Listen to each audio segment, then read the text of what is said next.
بسم اللہ الرحمن الرحیم الحمدللہ رب العالمین والصلاة والسلام علی خاتم النبیین۔ عزیز طلبہ و طالبات، ایم اے علوم اسلامیہ تخصص فقہ اسلامی کے کورس جرم و سزا کا اسلامی قانون کے حوالے سے آج ہماری گفتگو ہوگی۔ جرم و سزا کا اسلامی قانون کورس کوڈ نمبر 4566 کے حوالے سے ہماری گفتگو ہے۔ آج کی گفتگو میں ہم شراب نوشی اور چوری جو کہ جرائم حدود میں شامل ہے ان کے متعلق گفتگو کریں گے۔ عزیز طلبہ و طالبات، آپ لوگ جانتے ہیں کہ شراب نوشی حدود کے جرائم میں شامل ہے اور اس کی سزا بھی حدود کی سزاؤں کی طرح سخت سزا ہے۔ شراب نوشی سے مراد کسی ایسی چیز کا پینا ہے جس کے نتیجے کے طور پر انسان کو نشہ ہو جائے اور ایسی چیز حرام ہو۔ اس کے لیے عربی زبان میں خمر کا لفظ بھی استعمال کیا جاتا ہے۔ شراب پینے کے نتیجے کے طور پر انسان کے ہوش و حواس جاتے رہتے ہیں۔ انسان جس کا فخر یہ ہے اور اللہ تعالیٰ کی دوسری مخلوق میں سے جس کا امتیاز یہ ہے کہ انسان کو اللہ تعالیٰ نے عقل دی، جب وہ شراب پی جاتا ہے تو اس کی عقل کام نہیں کرتی اور وہ بیہودہ باتیں کرنے لگ جاتا ہے اور بے وقوفوں کی سی حرکتیں کرنے لگ جاتا ہے۔ چونکہ شراب نوشی کے نتیجے کے طور پر بھی معاشرے پر اور خود انسان کی ذات پر گہرے منفی اثرات مرتب ہوتے ہیں، اسی لیے شراب نوشی کو شریعت نے حرام قرار دے دیا ہے، اس کو حدود کے جرائم میں شامل کیا ہے اور اس کی سزا مقرر کی ہے۔ شراب نوشی کی حرمت قرآن پاک سے ثابت ہے۔ شراب نوشی شروع میں جائز تھی، جائز اس طرح تھی کہ مباح تھی، اور عربوں کے ہاں شراب نوشی ہوتی تھی اور اسی طرح ابتدائی دور کے مسلمانوں کے ہاں بھی یہ مباح رہی۔ بعد میں شراب نوشی کے ضمن میں دوسرا حکم یہ آیا کہ جب تم نماز پڑھو اس وقت تک نشے کی حالت میں نہ ہوا کرو۔ چنانچہ اس دوسرے حکم کے نتیجے کے طور پہ اکثر لوگوں نے شراب نوشی ترک کر دی، کیونکہ نماز کے لیے ہوش و حواس کا درست ہونا لازمی شرط قرار پایا اور شراب نوشی کی صورت میں یہ ممکن نہ تھا۔ چنانچہ مسلمان چونکہ نماز پڑھتے تھے اس لیے عمومی طور پر شراب نوشی ناممکن ہو گئی اسلامی معاشرے میں، لیکن اس کے باوجود صریحاً شراب نوشی کا حکم بعد میں آیا۔ یہ اسلامی احکام کے تدریجاً احکام کے سلسلے کی ایک مثال ہے۔ تیسرے حکم میں مسلمانوں کو واضح طور پر یہ کہہ دیا گیا کہ شراب نوشی جو ہے یہ شیطانی اعمال میں سے ایک عمل ہے، اس لیے اس سے اجتناب کرو، اور رسول اللہ صلی اللہ علیہ وسلم کے دور میں ہی اس کی سزا جو ہے وہ کوڑے مارنا رکھ دیا گیا۔ البتہ ابتدائی طور پہ کوڑوں کی تعداد محدود نہیں تھی۔ کوڑوں کی یہ تعداد 80 کوڑے حضرت عمر کے دور میں اجماع کے طور پر مقرر کی گئی۔ شراب نوشی دوسرے حدود کے جرائم کی طرح ضروری ہے کہ اس کا ثبوت بھی اس کے ارکان کی موجودگی میں ہو۔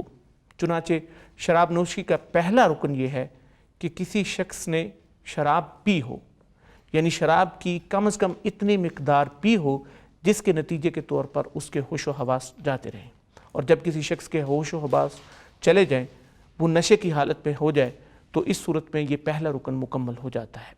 اور شراب نوشی کا دوسرا رکن یہ ہے کہ اس شخص کو پتہ ہو جو شراب نوشی کر رہا ہے کہ میں ایک ایسے فعل کا ارتکاب کر رہا ہوں جس کی شریعت میں ممانعت ہے۔ اگر کوئی شخص شراب پی لیتا ہے، اس کو یہ پتہ نہیں کہ میں یہ کیا پی رہا ہوں، یا کوئی شخص گلاس میں پڑی ہوئی چیز کو پانی سمجھ کر پی لیتا ہے اور وہ شراب نکلتی ہے، تو اس صورت میں یہ دوسرا جو رکن ہے قصد جنائی یعنی انٹینشن آف اے کرائم وہ پروف نہیں ہوتا، اور ایسی صورت میں پھر مجرم کو سزا نہیں دی جاتی۔ شراب نوشی کی سزا 80 کوڑے ہے۔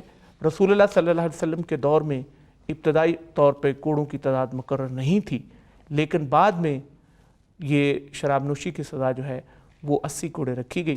اس میں قیاس بھی کیا گیا اور اجماع بھی شامل ہے۔ قیاس اس طرح تھا کہ حضرت علی نے کہا کہ قذف کی سزا 80 کوڑے ہے۔ جو شخص شراب پیے گا وہ جھوٹ بکے گا، اور جھوٹ بکے گا تو قذف بھی کرے گا، اس لیے قذف کی سزا پر قیاس کرتے ہوئے 80 کوڑے کی سزا مقرر کرنے کی تجویز حضرت علی نے دی اور صحابہ نے اس کو اجماعی طور پہ قبول کر لیا، اس لیے یہ سزا صحابہ اکرام کا اجماع ہے۔ شراب نوشی کی سزا ثابت ہونے کے مختلف وسائل ہیں، اس میں سے پہلا وسیلہ گواہی ہے کہ اگر کوئی شخص گواہی دے کہ فلاں شخص نے شراب پی ہے تو یہ جرم ثابت ہو سکتا ہے۔ شراب نوشی کے جرم کے ثبوت کے لیے 2 گواہوں کا نصاب مقرر ہے۔ زنا میں 4 گواہوں کا نصاب تھا، جبکہ شراب نوشی میں 2 گواہوں کا نصاب ہے، اور اگر شراب پینے والا اقرار کر لے تو اس صورت میں بھی شراب نوشی کی سزا جو ہے وہ لاگو ہو جاتی ہے۔ شراب نوشی کے ثبوت میں قرائن بھی شامل ہیں، اور قرائن میں کسی شخص کے منہ سے شراب کی بو آنا، یا کسی شخص کو قے آ جانا اور اس قے میں شراب کا شامل ہونا، یا پھر کسی شخص کا میڈیکل ایگزامینیشن کے نتیجے کے طور پر یہ ثابت ہو جانا کہ اس نے شراب پی ہے، یہ بھی شراب نوشی ہے۔ شراب نوشی چونکہ اس سے معاشرے میں منفی اثرات مرتب ہوتے ہیں، اس بنا پر یہ جرم جو ہے، اس جرم کو بھی شریعت نے قبیح جرائم میں شامل کیا ہے، اور حدود جرائم میں شامل کرتے ہوئے اس کی بھی سخت سزا مقرر کی ہے۔ اس کے بعد ہماری گفتگو دوسرے جرم حد کے متعلق ہے، وہ ہے چوری۔ چوری جو ہے یہ ایک ایسا جرم ہے جس کی وجہ سے معاشرے پر گہرے اثرات مرتب ہوتے ہیں۔ چوری کا مطلب یہ ہے کہ کسی شخص کی مرضی کے بغیر محفوظ جگہ سے اس کے مال کو اٹھا لینا۔ چنانچہ یہ بڑی امپورٹنٹ چیز ہے کہ کسی شخص کی مرضی کے بغیر چھپائے ہوئے، اس کو نہ بتاتے ہوئے کسی کی چیز کو اٹھا لینا، یہ ایک شرط ہے چوری کی۔ اور دوسری شرط یہ ہے کہ اس کو بغیر بتائے ہوئے اٹھانا ہے، یعنی اگر کوئی شخص کسی شخص کی مرضی کے بغیر لیکن اس کے سامنے کوئی چیز اٹھا کر لے جاتا ہے تو پھر وہ چوری نہیں بلکہ ڈاکہ بن جاتی ہے اور حرابہ بن جاتی ہے، جس کی الگ سے سزا ہے۔ چوری کو 2 قسموں میں تقسیم کیا جاتا ہے، اور چوری کے لیے جو اصطلاح استعمال کی جاتی ہے وہ سرقہ ہے۔ ایک سرقہ صغرا اور ایک سرقہ کبرا۔ سرقہ کبرا سے مراد حرابہ ہے، اور جس کو ڈاکہ زنی بھی کہتے ہیں، اور اس کی سزا چوری کی سزا سے بھی زیادہ سخت سزا ہے۔ چوری کی سزا کے لیے بھی ضروری ہے کہ اس کے ارکان کی تکمیل ہو، چنانچہ چوری کی سزا ہاتھ کاٹنا کے لیے ضروری ہے کہ چور نے چوری کے جرم کا مکمل ارتکاب کیا ہو۔ اگر چور نے چوری کے جرم کا ارادہ کیا، اس نے چوری کا مال اٹھایا، گھر والے جاگ پڑے، وہ مال کو چھوڑ کر بھاگ گیا، تو اس صورت میں تو چوری کے جرم کا ارتکاب مکمل نہیں ہوا، اور چونکہ جرم کا ارتکاب مکمل نہیں ہوا اس لیے مجرم کو سزا نہیں دی جائے گی۔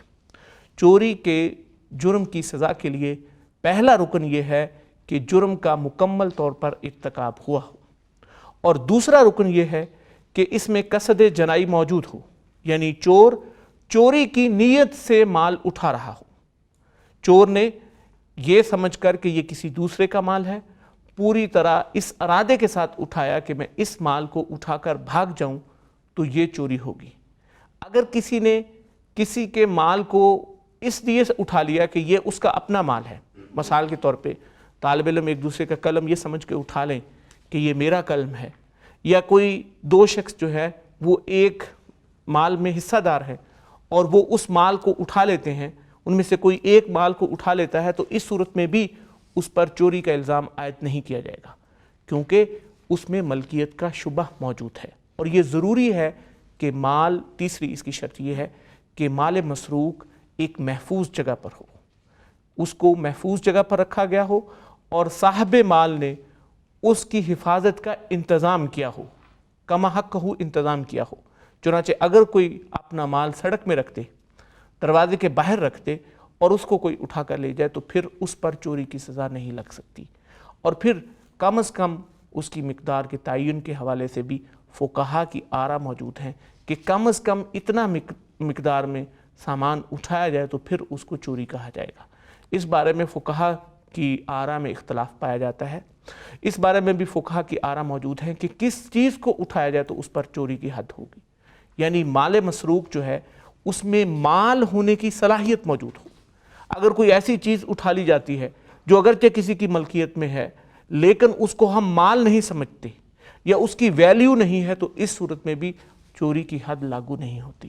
چنانچہ چوری کی حد لاگو ہونے کے لیے یہ ضروری ہے کہ چور جو چیز اٹھائے وہ مال ہو اور اس کی ویلیو ہو اور اس کی قیمت ہو۔ اور جیسے یہ میں نے آپ کے سامنے جو ارکان رکھے ان کی میں ایک دفعہ پھر وضاحت کر دیتا ہوں۔ سب سے پہلے ضروری یہ ہے کہ چور نے چوری کا صرف ارادہ ہی نہ کیا ہو بلکہ چوری کا فعل مکمل طور پر ہو چکا ہو۔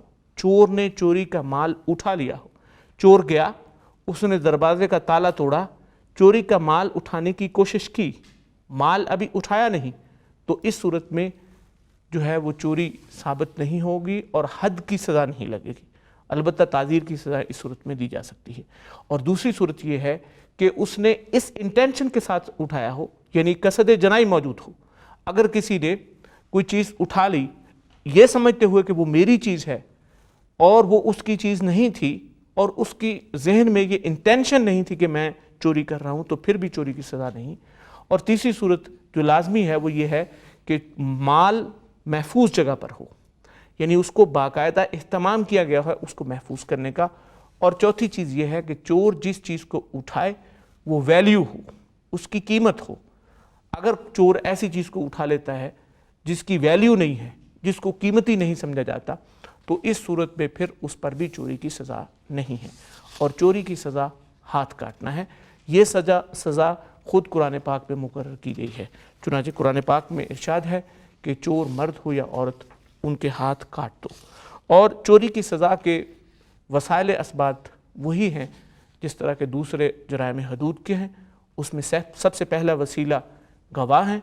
اگر گواہوں کی گواہی سے یہ ثابت ہو جائے کہ کسی شخص نے چوری کی ہے تو چور کے ہاتھ کاٹ دیے جائیں گے۔ اگر چور اقرار کر لے اپنے طور پر بھی، اس نے مال اٹھایا، بھاگ گیا اور اس انٹینشن کے ساتھ اٹھایا کہ وہ چوری کر رہا ہے، جو مال اٹھایا وہ مال بنتا ہے، وہ محفوظ جگہ پر تھا، جب یہ تمام شرائط پوری ہوتی ہیں اور چور مال اٹھا کر لے گیا اور پھر اس نے یہ اقرار کر لیا کہ میں نے چوری کی، تو اس صورت میں بھی چور کو سزا دی جائے گی۔ یہ دو اہم ترین وسائل اسبات چوری ہیں۔ اس کے علاوہ بھی چوری جو ہے وہ قسم سے بھی ثابت ہو جاتی ہے۔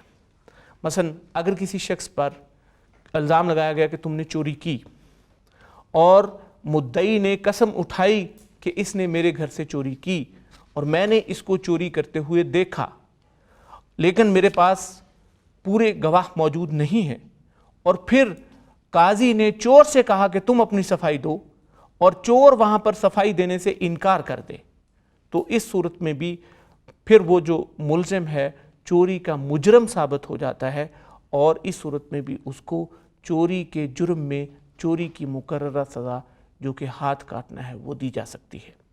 چوری کی سزا میں ہاتھ کاٹنا بظاہر ایک بڑی سخت سزا ہے، لیکن ایسے ہاتھ جو انسانی معاشرے کی تباہی کا باعث بنے، جو انسانی معاشرے کے سکون اور اطمینان کو تباہ کر دیں، وہ اس قابل نہیں کہ وہ اس معاشرے میں رہیں۔ اسی لیے چوری کی یہ سخت سزا رکھی گئی ہے۔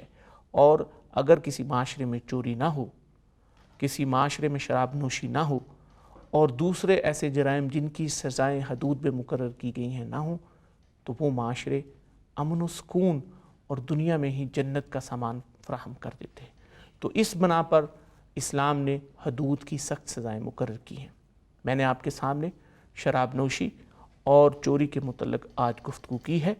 ان جرائم کے حوالے سے آپ کے لیے ضروری ہے آپ یہ جانیں کہ ہر جرم کی تعریف کیا ہے، اس جرم کی سزائیں کس کس قسم کی ہیں، ان سزاؤں کے لیے ضروری ہے کہ جرم کے ارکان مکمل ہوں اور پھر جرم ان وسائل اسبات سے ثابت ہو جو جرم کو ثابت کرنے کے لیے ضروری ہے۔ مجھے امید ہے کہ آج کی گفتگو آپ کے لیے مفید ہوئی ہوگی۔ اس گفتگو کے حوالے سے اگر آپ کوئی سوال کرنا چاہیں تو آپ کو خوش آمدید کہتا ہوں۔ سر، میرا نام سمیرہ ارم ہے اور میرا سوال یہ ہے کہ شراب نوشی پر سخت سزا مقرر کرنے میں کیا مصلحت ہے؟ ارم، آپ نے بہت اچھا سوال کیا، اور یہ سوال آج کل مغرب میں خاص طور پہ اسلام کے حوالے سے کیا جاتا ہے۔ حالانکہ اس وقت مغرب کو بھی اس بات کا ادراک ہوا ہے کہ شراب نوشی سے معاشرے کو کتنا نقصان پہنچتا ہے۔ شراب نوشی کی صورت میں کسی شخص کی عمومی حالت غیر عمومی حالت میں تبدیل ہو جاتی ہے. انسان کے ہوش و حواس جاتے رہتے ہیں. وہ نہ صرف دوسرے انسانوں کے خلاف اقدامات کرتا ہے بلکہ اپنی ذات کے حوالے سے بھی اقدامات کرتا ہے. چنانچہ مغرب میں جرائم کی ایک سب سے بڑی ریزن، خاص طور پر حادثات کی سب سے بڑی ریزن یہ ہے، وہ شراب نوشی ہے. شراب نوشی سے باقی تمام جرائم ان کی اصل اور اساس شراب نوشی ہے. اسی سے زنا کی تحریک ہوتی ہے، اسی سے چوری کی تحریک ہوتی ہے، اسی سے قتل اور ڈاکہ بنیاد بنتے ہیں.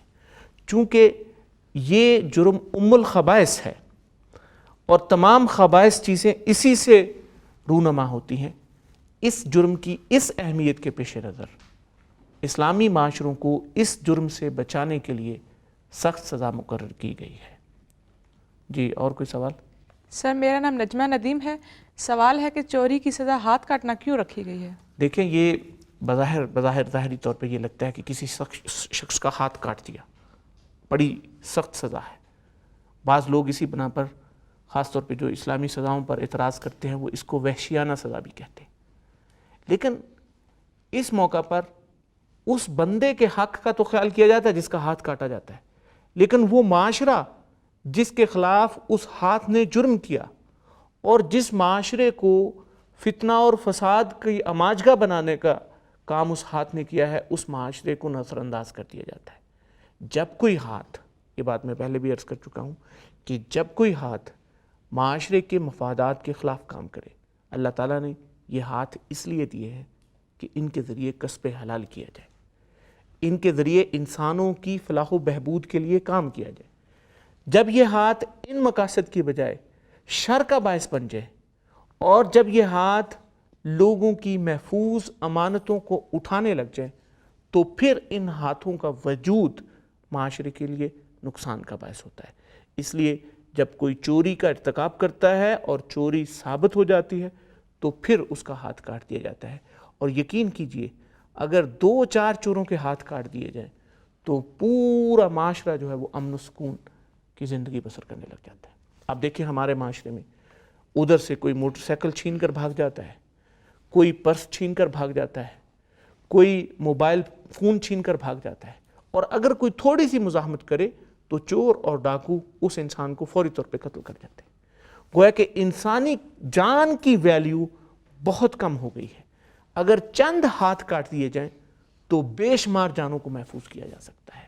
اور یہ ہاتھ کاٹنے کی سزا ایسے نہیں کہ جس کو بھی پکڑو اس کو پکڑو اور اس کا ہاتھ کاٹ دو، بلکہ میں نے جیسے آپ کے سامنے رکھا اس کے لیے کڑی شرائط ہیں.